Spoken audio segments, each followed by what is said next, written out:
Donc, en 2018, une procédure de sélection de nouveaux médiateurs francophones et néerlandophones de l'énergie a été lancée. Peu après son lancement, cette procédure a été annulée en raison du manque de conformité de l'appel à candidature avec la législation, et plusieurs candidats ont été dispensés de participation à cette épreuve pourtant éliminatoire. Et en conséquence de tout ça, le médiateur néerlandophone en fonction a continué d'exercer sa mission, tandis que le médiateur francophone ayant pour sa part pris sa retraite, sa mission n'est plus exercée depuis 5 ans. Alors, cette situation est problématique, car d'une part, la désignation d'un médiateur francophone de l'énergie est une obligation légale, et d'autre part, les services de médiation ont été particulièrement débordés ces derniers mois. Et en 2022, on est à près de 27 000 plaintes transmises aux médiateurs, c'est-à-dire 3 fois plus que précédemment.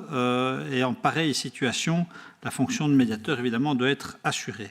Et donc, mes questions, Madame la Ministre, le 10 janvier 2023, vous m'indiquiez en commission que les profils pour la sélection étaient en voie de finalisation et que des contacts avaient été entretenus, et je vous cite, entre votre cabinet, le SPF Stratégie et Appui, pour organiser la publication d'une nouvelle procédure de sélection fin janvier. Or, il semble qu'aucun médiateur francophone n'ait été désigné depuis lors.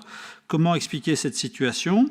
Cette procédure de sélection a-t-elle été effectivement publiée de manière générale? Pouvons-nous espérer que cette fonction soit assurée à court terme? Merci.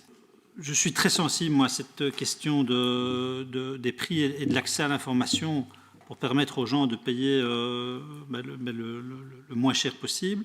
Alors, on fait souvent référence au CREXCAN, qui est un bel outil, en effet.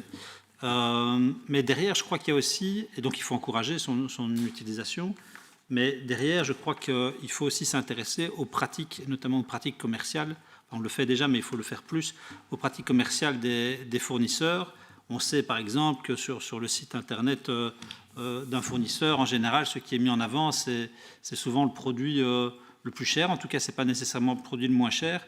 Et donc, je crois qu'il faut voir la question du prix des produits sur le marché de manière globale, tant du point de vue des outils mis en avant par le régulateur que par les pratiques des fournisseurs en tant que tels. Voilà, mais j'aurais pu être plus long, mais malheureusement, je dois vous quitter d'urgence.